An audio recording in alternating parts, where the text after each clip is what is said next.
네, 오늘은 욥이 소발의 충고에 대해서 항변했는데, 지난주에 이 항변 자체가 길고 또 저도 한 10분 먼저 끝내야 돼서 항변 가운데 일부만 말씀드렸습니다.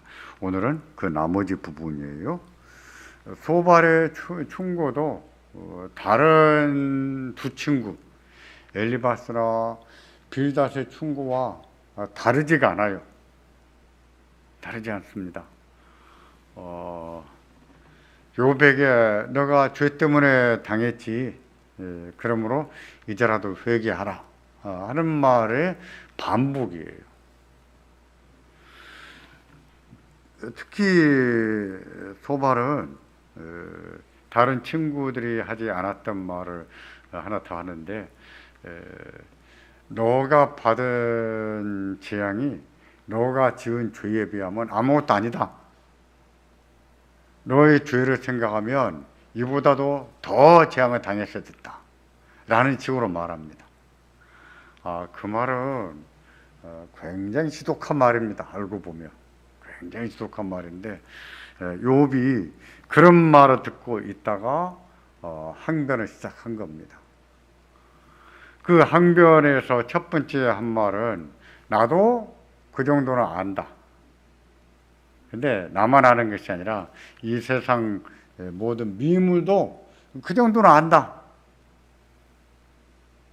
물고기도 알고 공중의 새도 알고 땅의 짐승도 다 아는 소리다. 그런 정도는 하면서 친구들의 말을 표명합니다. 그러면서 오늘 이제부터 배울 것인데, 그러면서 모든 지혜는 하나님께로부터 나오는데 하나님은 지혜를 주기도 하시지만 패하지도 하신다 하는 말을 해요. 하나님은 지혜를 주시지만 지혜를 뺏기도 하신다. 이 말은 욥의 친구들에게 있어서 상당히 아픈 말이에요. 하나님이 지혜를 주시지만 하나님이 또 지혜를 뺏기도 하신다. 누구의 지혜를 뺏었을까요? 알고 보면 욥은 친구들의 지혜도 하나님이 뺏었다 라고 말함으로 친구들의 말에 반박을 하는 거예요. 그리고 마지막에 있어서 자기가 하는 탄식이 뭔가 하나님 앞에 변론하는 것이다, 이런 얘기를 하게 됩니다. 여러분 나눠드린 유인물을 보세요. 앞에서 친구들의 지혜에 대해서 그 정도는 나도 안다 했고, 두 번째는 세상의 미물도 그 정도는 다 안다 라고 했거든요. 그런 다음에 13절부터 25절까지 모든 지혜는 누구로부터 온다고요? 하나님으로부터 온다 라는 말을 합니다.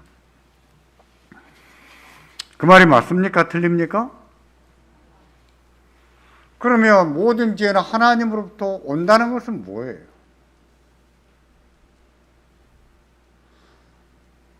예수 믿으면 지혜가 저절로 생긴다는 얘기입니까? 아니면 우리가 살아가면서 터득에서만 얻는다는 것입니까? 하나님이 지혜를 주시는 방식도 다양합니다.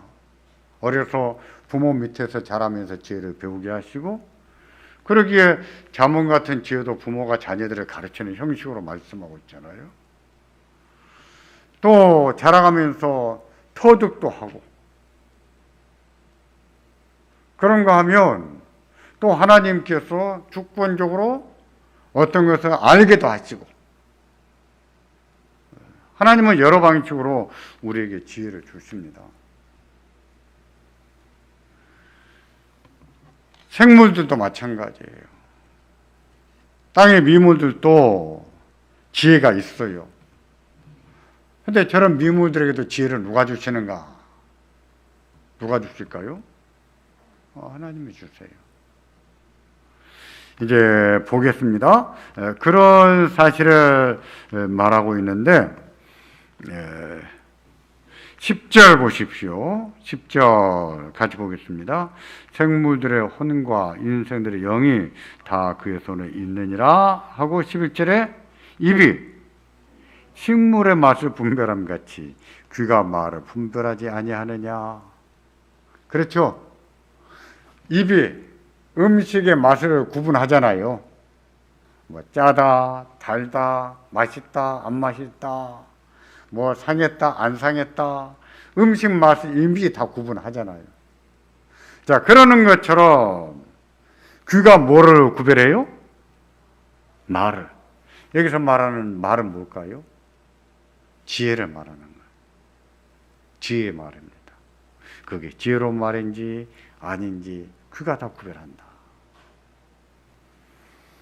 우리도 그러지 않습니까? 어떤 말을 들었을 때 저 말은 하면 안 되는 말인데 아이고 어쩌나 저런 말을 해서 걱정하는 경우가 있지 않을까요? 있습니다. 또 어떤 말은 말을 어떻게 저렇게 따뜻하게 잘할까? 말을 어떻게 저렇게 예쁘게 잘할까? 그런 것을 우리 귀가 구별하지 않아 딱 들을 때 맞습니다. 그런 사실을 말씀하는데 인간은 당연하지만 생물도요 지혜가 있습니다. 그들 나름대로 자기들의 삶을 살아가는 지혜가 있어요. 땅에 기어다니는 지렁이도 지혜가 있어요. 개라고 해서 지혜가 없는 것이 아니에요. 개 나름대로 지혜가 있습니다. 그렇기 때문에 개미 같은 미물도 때를 따라서 식량을 준비하지 않습니까? 그래요. 그 지혜지요. 지혜입니다. 배짱이는 그냥 그 여름 지나고 가을 지나면 죽으니까 따로 지 먹을 것을 겨울에 먹을 것을 준비해야 될 필요성을 못 느끼겠죠. 그러니까 지혜를 배울 겨를이 없었던 거예요. 하지만 개미는 아닙니다. 겨울을 나야 됩니다. 그러니까 음식의 식량을 준비해야 되는 거예요. 대비해야 되는 거예요. 그럴 줄 아는 것이 지혜죠. 또 천적으로부터 자기들을 다 보호하잖아요. 생물들이. 그런 것도 지혜죠. 그런 것을 그것들은 어떻게 할까요? 천적들에게 당해 봐서도 알 겁니다. 당해 봐서도. 근데 이건 제 개인적인 생각이에요. 저는 생존을 위한 어떤 많은 지혜는 나면서부터 가지고 나온다. 이렇게 생각합니다. 다시 말해서 어떤 짐승이든지 태어나면서부터 모든 천적으로부터 어리지만 자기를 지킬 수 있는 지혜를 하나님이 그 속에, 그 DNA 속에든 그 짐승 미물의 머릿속에든 하나님이 그들에게 다 주셨어요. 그러니까 태어나면서부터 본능적으로 아는 지혜가 참 많죠.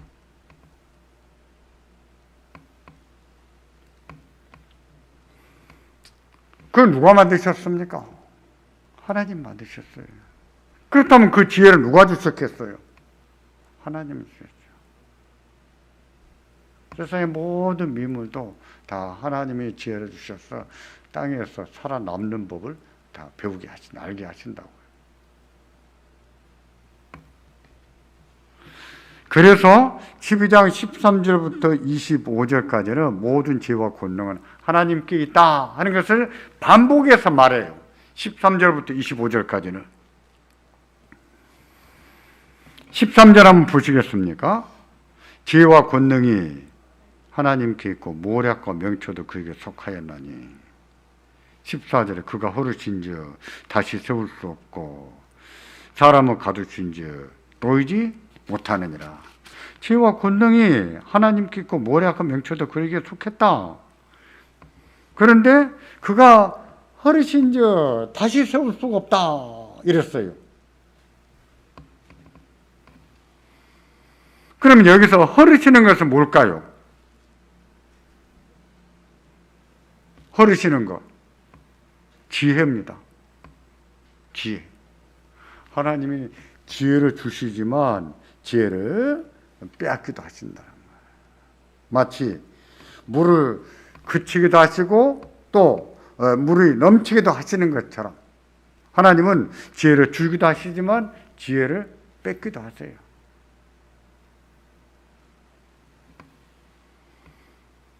여러분 그렇게 생각하십니까? 하나님이 지혜를 주시지만 뺏기도 하신다. 그렇게 생각하십니까?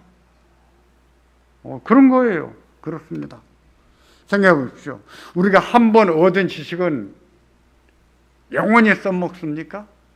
그래서 그 지혜를 한 번 얻었기 때문에 절대로 안 당하고 삽니까? 안 그렇잖아요. 그래서 지혜로운 자는요, 항상 지혜롭게 사는가? 아니에요.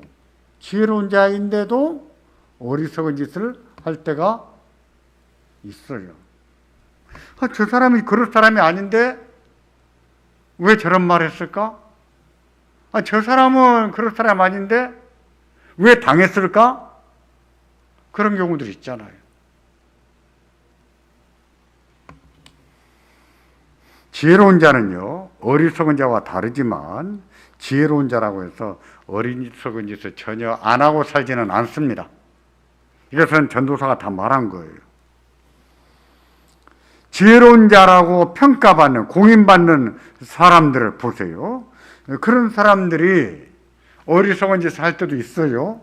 어리석은 짓을 하고 나면 그때는 내 지혜를 하나님이 어둡게 하셨구나.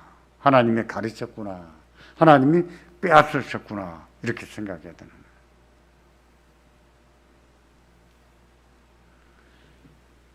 16절부터 25절까지가 그 증거입니다. 하나님께서 지혜를 빼앗는 공인. 그러니까 지혜자로 공인받는 사람들이 지혜를 뺏긴 그 예를 설명하고 있어요. 16절 보십시오. 능력과 여러분들이 읽으십시오. 16절.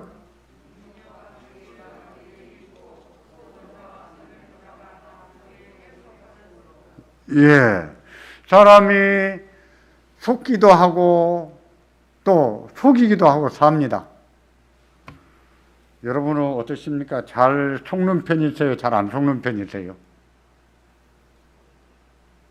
잘 속는 편입니까? 안 속는 편입니까?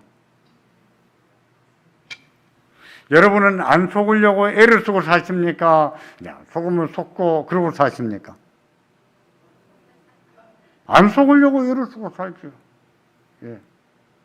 그런데도 속을 때가 있잖아요.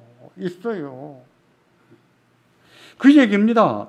능력과 지혜가 그에게 있고 하나님께 있고 그럼에도 불구하고 속은 자와 속이는 자가 다 그에게 속했다. 왜 속아요? 하나님이 지혜를 거두시고 그 지혜를 가르치시기 때문에.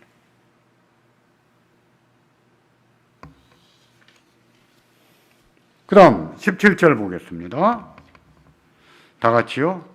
모사를 벌거벗겨 끌어가시며 재판장으로 어리석은 자가 되게 하시며 18절 열왕의 맨 것을 풀어 그들의 허리를 동이시며 19절 제사장들을 벌거벗겨 끌어가시고 권력이 있는 자를 넘어뜨리시며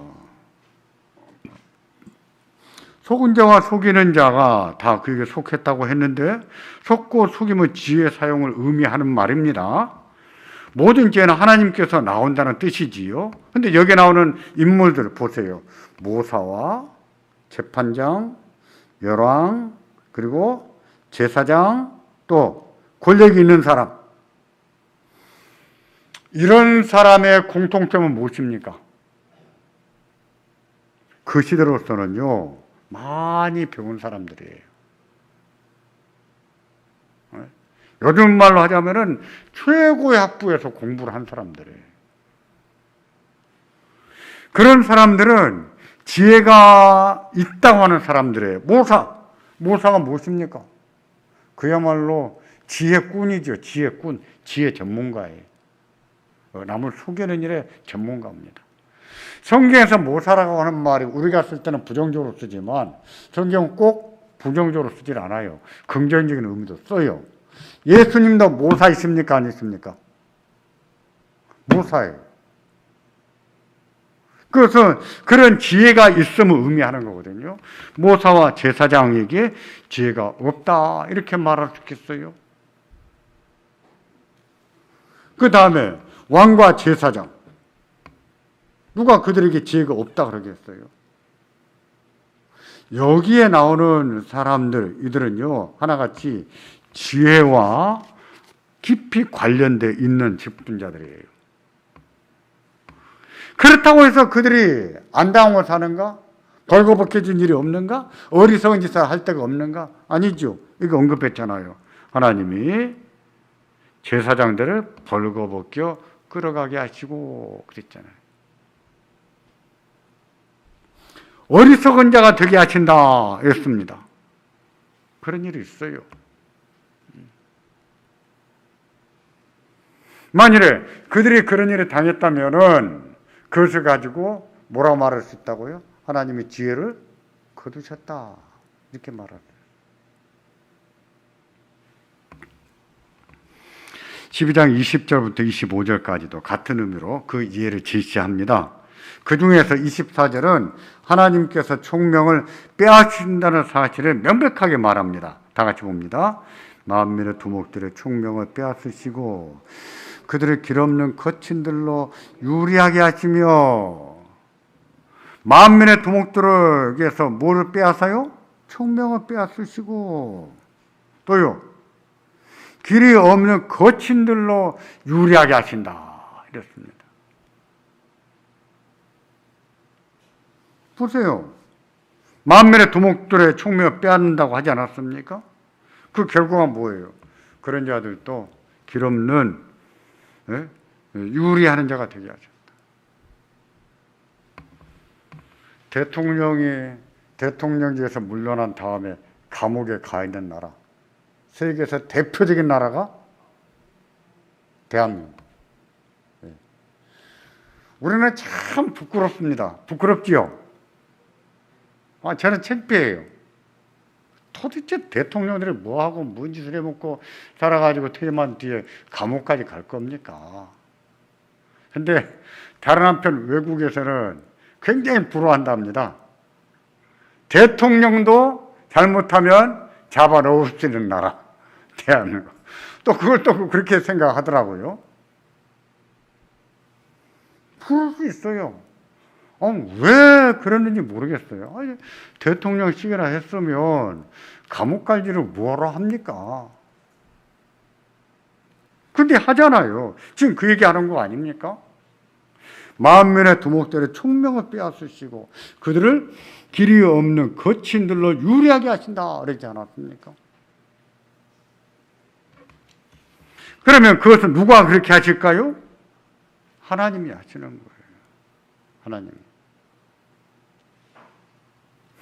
그러고 보면 지혜의 근본은 누구십니까? 하나님이세요. 하나님이세요. 지혜의 근본은 하나님이십니다. 내가 똑똑해서 자기가 지혜로서 다 하는 것 같지만 여러분 절대 아니에요.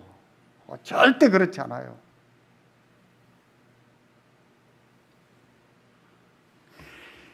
지혜의 근본은 하나님임을 알아보는 것이 지혜이고 또 믿음이에요. 우리는 그런 사실을 알아야 됩니다. 그래서 지혜에서는 여호와를 경외하는 것이 지혜의 뭐예요? 근본이다. 또 여호와를 경외하는 것이 지식의 근본이다. 이렇게 말하잖아요. 그렇다고 생각하십니까? 그렇다고 생각하세요? 저는 오래전에 잠언을 볼 때 지혜의 근본은 여호와를 경외하는 것이 지혜의 근본이다. 뭐 성경이 그렇게 말했으니까 그런 줄로 알아야지요.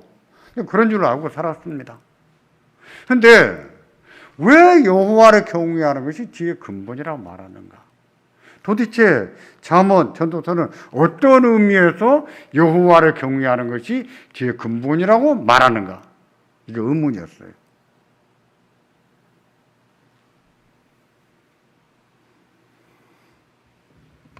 그게 참 애매했습니다. 이게 무슨 말일까? 무슨 뜻으로 여호와를 경외하는 것이 지혜의 근본이라고 말하는가? 의문이었어요. 그런데 조금 이제 알 것 같아요. 조금. 왜 그렇게 말하는가. 설명할 수 있을 만큼 조금 알겠다 그 말입니다. 지혜는요, 배우고 터득함으로 얻을 수 있기는 해요.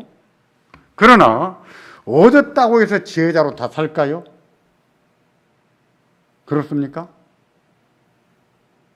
그래 안 돼요. 자기가 지혜를 터득하고 배워서 지혜를 많이 알고 있다고 해서 바보짓을 안 하는가? 해요. 합니다.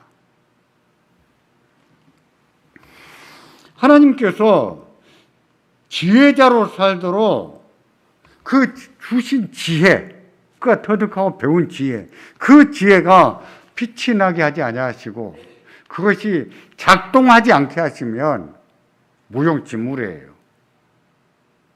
터득한 지혜도 무용지물이고 배운 지혜도 다 무용지물입니다.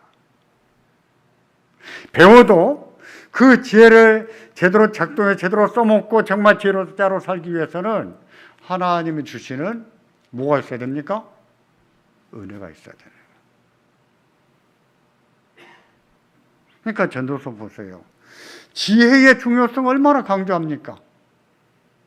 잠언은 지혜의 중요성을 얼마나 많이 노래하는지 몰라요. 전도서보다 훨씬 더. 근데 그렇게 지혜로운 것도 헛되다. 잠언은 그런 말은 안 해요. 근데 전도서는 그 지혜도 지혜만큼 중요한 것이 없고 악한 왕을 만나서도 지혜를 짜내서 살면 다 잘 살 수가 있다. 이렇게 말하고 있으면서도 지혜도 헛되다. 이렇게 말해요. 왜 헛될까요? 인간이 가지고 있는 지혜는요, 한계가 있어요. 한계가 있습니다. 하나님이 반짝하게 해서 그 지혜를 제대로 작동해서 그것을 잘 써먹고 살게 하지 아니하시면 가지고 있어도 당하는 거예요. 지혜자로 살지는 못합니다. 하나님 은혜가 절대로 필요해요. 그런 것을 볼 때 여호와를 경외하는 것이 지혜의 근본이다 하는 생각이 저는 공감이 됩니다. 사람들은 자기가 똑똑하고 알 것을 다 아는 줄로 생각합니다. 되게 그래요. 젊었을 때는 뭐 말할 것도 없습니다. 자기가 다 똑똑하고 자기가 다 아는 것처럼 생각하고 말해요. 자기는 항상 없고 다른 사람 틀렸다는 생각으로 말하는 것을 많이 봅니다. 저도 지금보다 많이 젊었을 때는 잘 몰랐는데 나이가 들고 나니까 후배 목사들하고도 대화를 할 때 조심스러워요. 항상 자기들은 다 아는 것처럼 말하니까. 근데 우리가 상식적으로 생각해 보세요. 어찌 인간이 다 알겠습니까? 다 알 수가 없어요. 어찌 안 틀리겠어요? 틀릴 수 있죠. 근데 다 아는 것처럼 말하고 항상 똑똑하게 말하니까 그런 경우는 입을 다물고 있는 게 좋습니다. 가만히 듣고만 맙니다.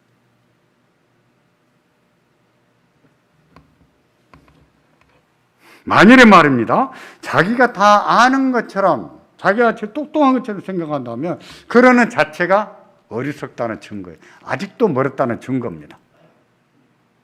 아직 멀었어요. 앞에서도 말씀드렸지만 지혜자라고 해서 죄를 전혀 짓지 않은 지혜자는 없습니다. 지혜자도 죄를 짓고 살아요. 지혜자라고 해서 어리석은 짓을 안 하고 사는 지혜자도 없어요. 인간이 아무리 지혜를 탐구하고 아무리 배워도 인간의 지혜는 한계가 있습니다. 어리석은 짓을 피해갈 수가 없고 항상 지혜롭게만 행동할 수도 없어요. 그런 한계, 그 헛됨, 그런 것이 있는 것을 볼 때 뭐하고 살아야 될까요? 여호와를 경외하고 살아야 됩니다. 하나님을 경외하라. 여호와를 경외하는 것이 지혜의 근본이다 하는 말에는 그런 의미도 있는 것으로 보입니다. 인간의 지혜는 한계가 있어요. 아무리 똑똑해봤자 하나님이 그거 써먹지 못하게 하시면 써먹지 못하고 당하는 거예요.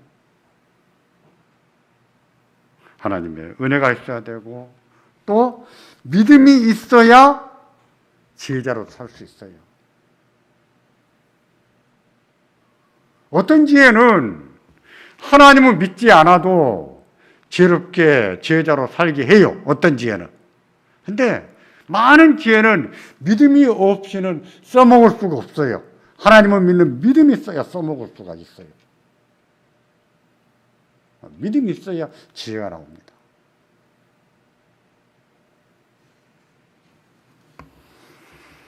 그러면 누가 하나님께 지혜를 뺏겼다는 것일까요? 지금 욥이 하나님이 지혜를 주기도 하지만 뺏어가신다 그 얘기하고 있잖아요. 그러면 그 예를 다 제시했습니다. 그러면 하나님께서 그와 같이 누구의 지혜를 뺏어갔다는 뜻일까요? 욥이 말할 때 친구들의 지혜를 뺏어갔다는 얘기. 다시 말해서 지금 친구들은 자기들은 지혜자라고 충고를 막 해야 되지만 욥이 볼 때 이건 지혜자입니까 아닙니까? 지혜자가 아니라는 거예요. 왜 지혜자가 아닌가? 너희 지혜는 하나님이 어둡게 하셨다. 뺏어갔었다는 거예요. 욥의 친구들은 지혜자들이었거든요. 하나님을 경외하는 사람이었고 그들은 욥이 왜 재앙을 당했는지 다 아는 것처럼 말했습니다. 욥은 절대적으로 틀렸고 자기들은 절대적으로 옳다고 말했어요. 그렇잖아요? 그렇게 말했습니다. 욥만 아니라 하나님을 다 아는 것처럼 말한 거예요. 친구들은. 자기들은 하나님이 하시는 일을 다 아는 것처럼 말했습니다.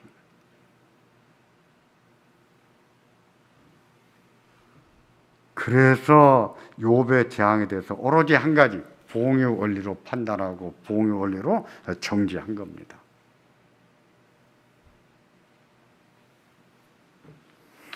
우리가 살펴보았지만은 욥의 친구들이 한 말은 다 틀린 말이었습니까? 아니에요. 친구들이 한 말 다 맞는 말이에요. 근데 욥에게 맞지 않는 말이었죠. 욥에게 맞지 않는 말이었습니다. 보응의 원리가 없습니까? 있지요. 근데 모든 것을 보응의 원리 하나만 가지고 판단하고 욥도 죄가 많아서 당했다. 그거 말한 것이거든요. 말 자체는 틀리지 않았으나 욥에게 맞지 않는 말을 한 것이죠. 그것은 마치 빗나가는 화살 같은 겁니다. 궁서가 화살을 수십 발은 날리고 수백 발은 날려도 한 발을 못 맞추면 그 화살이 무서울까요? 무섭지 않습니다. 필요 없는 거예요. 100발을 쏘면 뭐 합니까? 한 발도 못 맞추는데 쏘나 말아요. 총을 줬는데 100발을 쐈는데 한 발은 못 맞춰요. 그런 고문관들이 있습니다. 그런 사람들에게 총을 주고 총알을 줘봤자 뭐 하겠어요? 쓸데없지요. 누가 그렇다고요? 말 자체는 틀리지 않았으나 때에 맞지 않는 말, 때에 맞지 않는 말. 때의 내용 자체도 지혜로워야 되지만 때에 맞게 말할 줄 아는 것이 지혜예요. 그러니까 자문도 때에 맞는 말이 어찌 그리 아름다운지 뭐 같다고 했습니까? 예? 때에 맞는 말이 어찌 그리 아름다운지 뭐와 같다고요? 은쟁반에 금사과와 같다 이렇게 말했잖아요. 은쟁반에 금사과와 같다.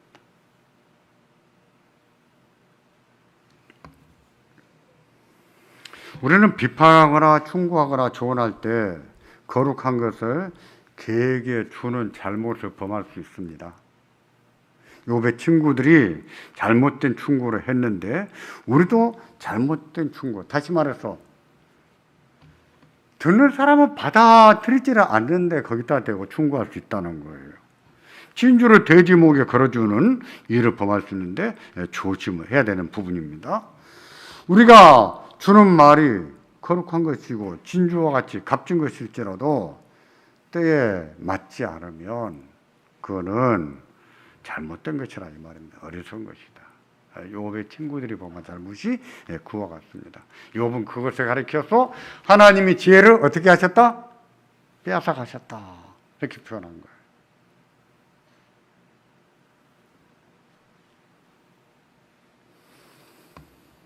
그리고 이제 13장 넘어갑니다. 13장 넘어가면 20절부터는 욥의 기도입니다. 근데 1절부터 19절까지는 욥이 친구들에게 그럼 뭐냐? 내가 한 말은 뭐냐? 자기 의중을 설명하는 말이에요. 그 중에 맞는 말도 있고 틀린 말도 있습니다. 욥은 친구들에게 너희만 못한 내가 아니다 이랬어 말했습니다. 나는 너희가 아는 것도 다 알고 하나님께서 지혜를 빼앗아가는 것도 다 봤다 라고 말합니다. 그러면서 몇 가지 자기 의중을 말하게 되는데 먼저 첫째로 자신의 탄식은 왜 재앙을 당했는지 말씀해 주시라고 하는 변론이지 하나님을 원망하는 것이 아니었다는 것을 말합니다. 3절 보실까요? 다 같이요.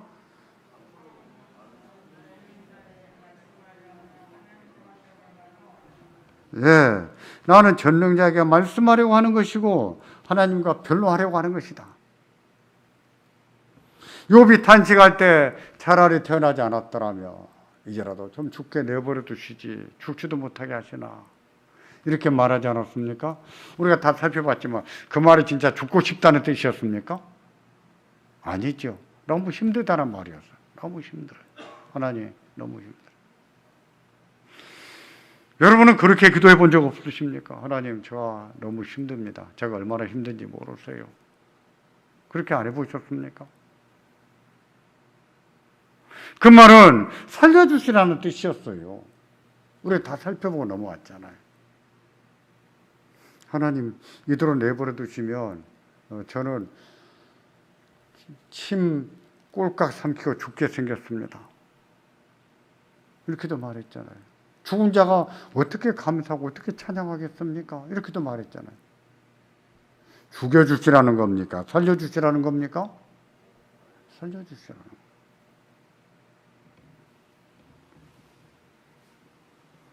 예전에 제가 한번 그런 얘기를 했습니다.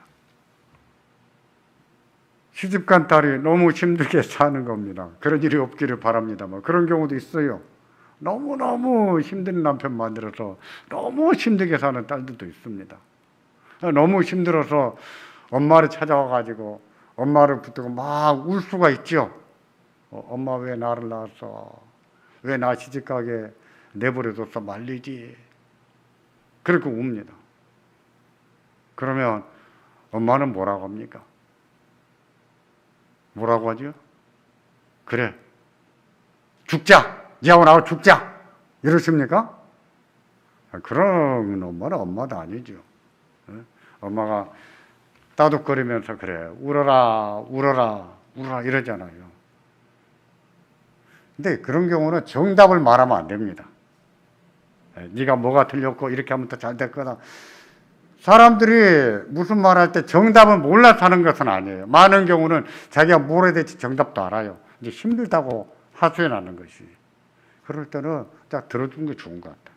울어라, 울어라. 울고 나면 속이 후련하지요. 후련하고 또 한번 살아볼 수 있는 힘도 생겨나고요. 근데 그것을 하나님 앞에서 했다면 하나님이 가만히 계시겠습니까? 얼마나 힘주시겠어요. 하나님을 믿어서 좋은 점은 그런 것 중, 그런 것도 좋은 점 중에 하나입니다.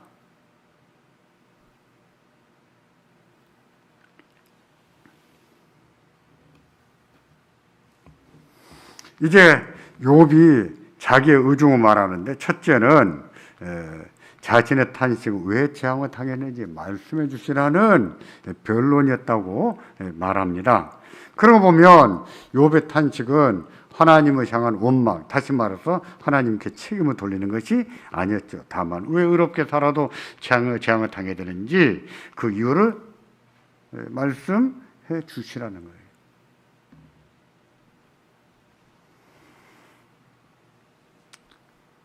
그럴 수 있죠. 우리가 믿음으로 살아도, 기도하고 살아도 고난을 당하잖아요. 어려운 일도 생기고 원치 않은 일도 생기잖아요. 야곱도 하나님이 돌아왔는데 돌아오다가 그만 다 와서 딸이 강간을 당해버리잖아요. 그 우리 뭐라고 합니까? 하나님 이게 뭡니까? 하나님이 돌아가라고 하지 않았습니까? 하나님이 돌아가라고 했는데 해서 왔는데 왜 이런 일이 생깁니까? 일반적으로 우리 신앙이 그런 수준이에요. 하나님이 돌아가라고 해서 돌아왔지만 그런 일도 생길 수 있어요. 그게 인생입니다. 우리가 믿음으로 기도하고 날마다 새벽마다 기도하고 살아도 생길 수 있어요. 아침에 나가는 길에 운전대 잡고 하나님 오늘 안전하게 지켜주세요. 사고 안 나게 해주세요. 기도해도 가다가 사고 나는 경우가 있을 수가 있어요. 왜 그럴까요? 인생에게는 그런 일이 생길 수 있는 거예요. 근데 막상 당하고 나면 입장이 다릅니다. 입장이 달라요. 그런 것을 알고 있으면서도 막상 당하고 나면 내가 아침에 기도를 안 하고 왔는가? 내가 하나님 앞에 무슨 죄를 졌는가? 그런 생각을 하기가 참 쉽죠.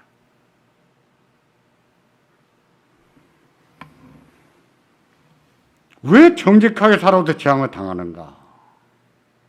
인간이기 때문에 그럴 수 있어요. 인간에게는 그런 일이 일어날 수 있습니다. 그런 가운데서도 하나님을 경외하고 살 줄 아는 것이 진짜 믿음이지요. 욥이 그런 거 아닙니까? 전도서도 그런 거 가르친 거 아닙니까? 인생이 참 허망해요.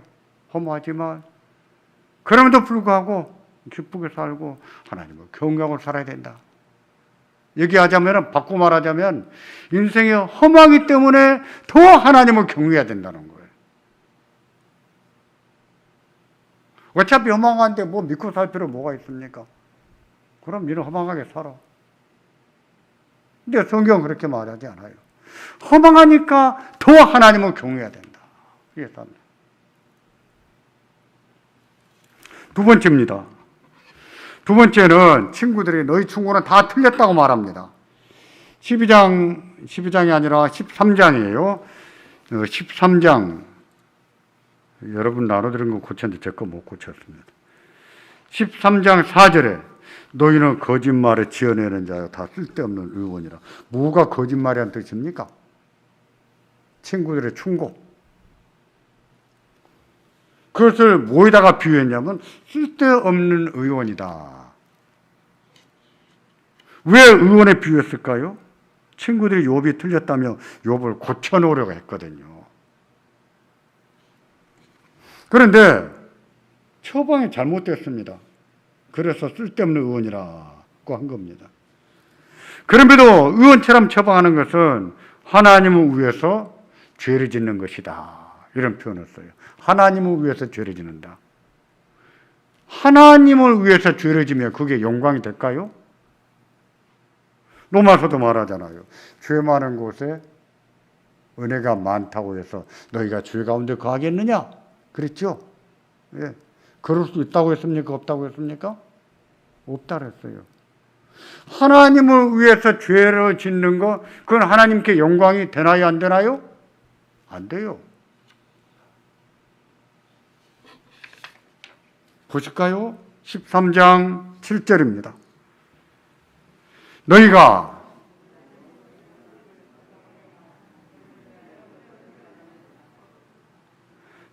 여기서 말하려느냐? 하고 물었는데 친구들이 한 말은 뭐예요? 다 충고고 욥을 위한다고 하였으나 누구 편에 산 거였습니까? 하나님 편에서. 자기들은 하나님 편에 서서 욥에게 충고한다고 충고한 거였어요. 근데 지금까지처럼 충고하는 것은 거짓말을 늘어놓는 것이고 가짜 처방전을 쓰는 것과 같다, 이렇게 말한 겁니다. 한마디로 그것은 불이요 괴율이라고 했습니다. 괴율이 뭡니까? 괴율, 성경에서만 볼 수 있는 단어지요. 속임수를 말합니다. 속임수. 속이는 말, 사기, 테마자는 뜻도 있습니다. 여기에서는 속이는 말로 이해하는 것이 적절한데요. 친구들의 충고는 하나님을 위해서 죄를 짓는 것이다 하는 뜻입니다.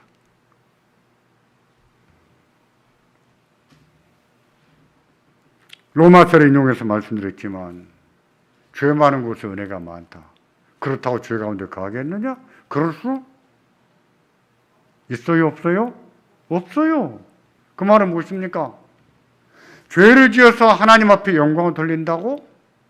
그런 것은 영광이 되지가 않습니다. 11조 헌금이라고 해서 다 헌금이 됩니까? 사기쳐가지고 돈을 좀 생겼어요. 그래서 11조를 그걸 바쳐요. 그래야 하나님이 조금 지켜줄 것 같으니까. 그것이 11조가 될까요? 안 될까요? 안 돼요. 창기의 11조는 창고에 들이지 말라 그랬었잖아요. 돈이라고 다 11조가 되는 것이 아니에요. 정직하게 번 돈이야지.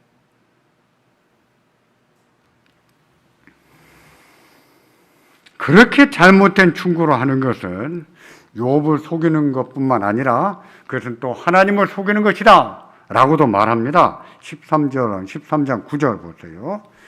하나님이 너희를 감찰하시면 좋겠느냐? 너희가 사람을 속임같이 그를 속이려느냐? 그 다음에 10절 만일 가만히 낯을 쫓을진대 그가 정녕 너희를 책망하실 것이다. 그렇습니까? 안 그렇습니까? 그렇죠? 그래서 나중에 친구들이 책망을 당했습니까? 안 당했습니까? 당했죠.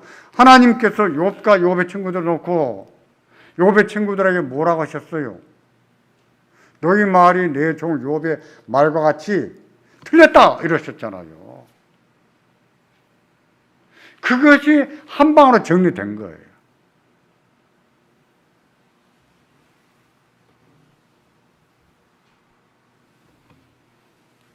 13장 11절부터 14절은요. 그와 같은 말씀의 반복이에요. 반복은 더 안 다룹니다. 이 반복이 끝나면 욥이 자신의 처지를 말씀드리는데 하나님께서 자기를 죽이실 것이라 이렇게 말합니다. 15절 보세요. 그가 15절 13장 15절 그가 나를 죽이시리니 내가 소망이 없느니라. 그러니 그의 앞에서 내 행위를 변백하리라. 16절 사곡한 자는 그의 앞에 이르지 못하나니 이것이 나의 구원이 되리라. 그러나 자기는 사곡한 자란 거예요? 아니라는 거예요? 아니라는 것이죠. 그래서 이것이 나의 구원이 되리라 했는데 이대로 가는 것을 볼 때 결국 내가 죽을 것 같다. 결국 하나님 나를 죽이실 것 같다. 이렇게 말을 했습니다. 그 말은 맞는 말일까요? 틀린 말일까요? 우리는 알잖아요. 답을. 틀린 말이었죠. 하나님께서 욥을 죽이시려고 재앙을 내리셨나요? 그렇지 않았습니다. 그러나 우리가 욥의 입장에서 한번 이해를 해볼 필요가 있어요. 우리는 욥의 결말을 알기 때문에 그렇지 않다고 하지만 재앙을 당하는 처지에서는요 꼭 죽을 것만 같지 않았을까요? 왜? 이대로하다 내가 진짜 죽는 거 아닌가? 진짜 죽는 거 아닌가? 그런 생각이 되지요. 그만큼 독한, 지독한 재앙을 당했습니다. 그만큼. 욥은 사람이 미래사를 달 수 없는데 자신의 처지가 소망이 없음을 인해서 피비경은 죽을 것 같으다 하고 말하게 되는데 이게 틀린 것이죠. 물론 우리는 욥기를 끝까지 봐놓으니까 욥의 정답을 알아서 이렇게 말해요. 근데 만일에 우리가 욥과 같은 처지가 돼서 그렇게 당하고 있다면, 그런 엄청난 재앙을 당했다면 죽을 것 같은 생각이 들까요? 살 것 같은 생각이 들까요? 저는 죽을 것 같은 생각이 들 것 같아요. 하지만 하나님은 욥에게 재앙을 허락은 하셨지만 욥을 죽이는 게 목적이 아니었잖아요. 근데 이런 사실은 욥을 위한 메시지라기보다는 누구를 위한 메시지일까요? 우리들을 위한 메시지입니다. 욥은 다 모르고 당했거든요. 모르고. 하늘에서 일어난 일도 몰랐어요. 우리는 압니까? 모릅니까? 알잖아요. 예? 알고 또 욥이 죽지 않을 것도 압니까? 모릅니까? 알아요. 근데 욥은 몰라요. 당하는 입장에서 그걸 다 알 수가 없죠. 그 현실, 그 현장 안에 있는 자로서.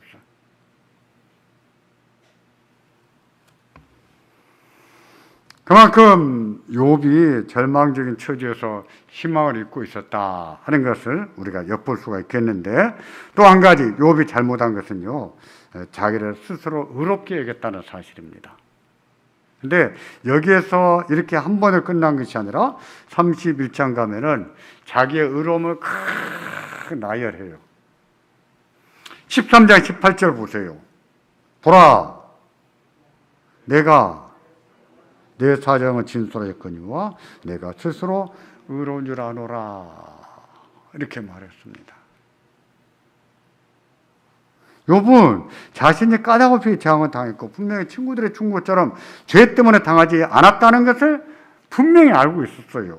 그러나 재앙이 오면 재앙을 당하고 살 수밖에 없는 인생인데, 죄 때문에 당하지 않았다고 해서 나는 의롭다, 나는 스스로 의롭다, 이렇게 말하는 것은 좀 많이 넘어서는 거 아닙니까? 선을 넘어선 거 아닐까요? 내가 스스로 의로운 줄 아노라, 이렇게 말해도 될까요? 말씀드렸듯이 31장 가면 자기의 의로움은 쭉 나열해요. 바로 이 부분이 문제가 됐습니다. 그래서 하나님도 욥을 책망하실 때 그 부분을 책망하십니다. 욥기 결론 부분에서, 욥기 결론 부분, 여러분은 결론 부분에서 이랬잖아요. 욥기 결론 부분 이렇게 하나 앞에 달면 좋을 것 같아요. 욥기 결론 부분에서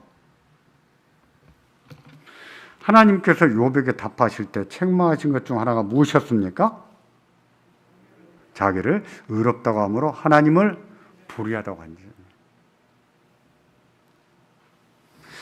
욥기 40장 8절 보십시오. 다 같이 보겠습니다. 네가 내 심판에 피하려느냐, 스스로 의롭다 하여 나를, 불의가 아니라 불의하다 하느냐. 욥의 잘못에 대한 하나님의 책망입니다. 9절, 네가 하나님처럼 팔이 있느냐? 하나님처럼 우렁차게 울리는 소리를 낼 수 있느냐? 그러시잖아요. 욥은 뭐라고 말한 겁니까? 내가 왜 재앙을 당했는지 말해주세요, 이랬잖아요. 이거 제대로 말을 못하면 하나님은 의로운 분이 안 됩니다. 그렇게 말했거든요. 그래서 하나님의 질문도 두 가지로 나눠져요. 하나는 하나님은 불의하다고 하신 데 대한 답변, 또 하나는 공의가 없다고 말하는 데 대한 답변, 이 둘로 나눠집니다. 제가 그 욥기 설교집에 다 있는 얘기예요.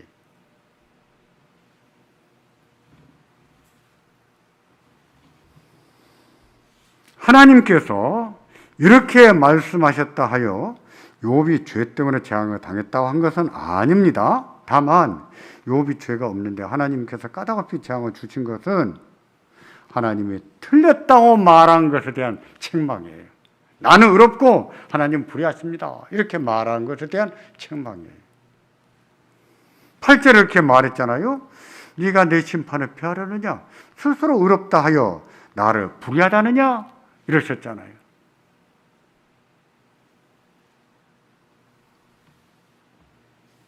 네가 하나님처럼 팔이 있느냐? 하고 하신 것은 하나님의 팔이 있으신가요? 팔이 있으시나요? 없지요. 이게 은유적인 표현입니다. 네가 하나님처럼 팔이 있느냐?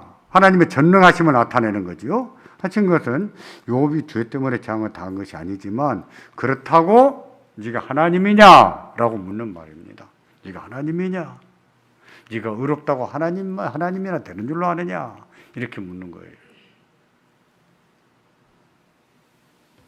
그 말은 인간은 정직하게 살아 재앙을 당하는 일이 있다는 뜻입니다. 그런 일이 있어요. 그러니까 정직하게 살 필요가 있겠어요? 없겠어요? 있을까요? 없을까요? 있지요. 그래도 하나님의 심판이 있으니까. 그러니 정직할 필요도 없습니다. 이렇게 말하는 것이 욥의 잘못 중에 하나 아닙니까? 그렇게 말하면 안 되죠. 정직하게 살아도 재앙을 당하는 일이 있어요. 그게 인간이에요. 그러기 때문에 더 하나님을 경외하고 살아야 된다는 거예요.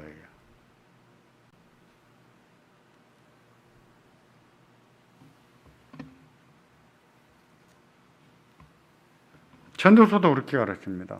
인간은 고생을 타고났다 그랬어요. 수고가 없는 인생은 아무도 없다고 했습니다. 그렇잖아요. 고생 안 하고 사는 사람 누가 있습니까? 다 고생하고 살지. 그렇다고 고생을 안 하고 삽니까? 싫어합니까? 열심히 일 안 합니까? 그건 아니에요. 그때가 언제 있지 모르지만 그때까지는 다 수고하게 하셨다 그랬어요. 근데 우리는 그때까지는 다 수고하고 고생하고 살아야 됩니다. 근데 그 다음 말이 뭐죠? 그런데 수고도 다 어떻다고요? 헛되다 그랬습니다. 이게 무슨 말입니까?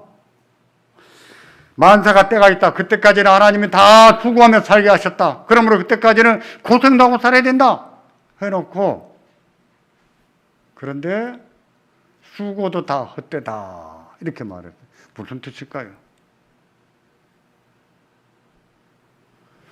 수고해야 되지만, 수고하고 살아야 되지만 수고한다고 다 되는 것은 아니란 뜻이에요. 인간에게는 그런 한계가 있다는 거예요. 그런 한계가 있기 때문에 뭐 해야 될까요? 하나님을 경외하고 살아야 된다. 지혜도 마찬가지예요. 수고도 마찬가지예요. 그래서 전도서는 왜 우리가 예수를 믿고 살아야 되는가? 왜 하나님을 경외하고 살아야 되는가? 그 이유를 참 이유를 많이 대요. 그 많은 이유가 왜 예수를 믿고 살아야 되는가? 그리고 거기에 대해 답해요. 우리가 이런 사실을 잘 이해를 해야 됩니다. 우리가 욥의 친구들처럼 다 아는 것처럼 말하지 않도록 조심도 해야 되고요. 욥처럼 정직하게 의롭게 살았다고 해서 우리가 죄 없는 사람이라 되는 것처럼 말하지 않도록 그것도 조심해야 되고, 내가 스스로 의롭다 이렇게 말하지 않도록 정말 조심해야 돼요. 그렇게 하는 것은 무엇입니까? 그러면도 그렇게 사는 것은 하나님을 거짓말치기로 만들고 속이는 것에 불과하다 그랬어요. 누가 그랬습니까? 욥의 친구들이.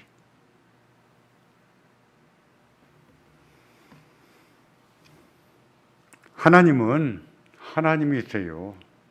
하나님은 하나님이십니다. 그런 허무한 인생사를 다루고 계시고 그런 인생들을 다 들으십니다.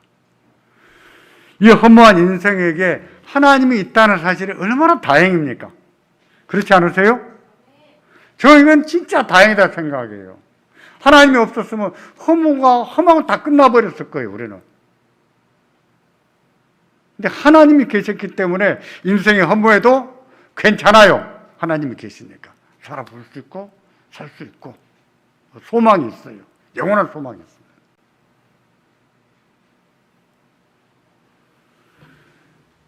소반에 대한 욥의 첫 번째 항변은 오늘 여기까지로 이렇게 마치겠습니다.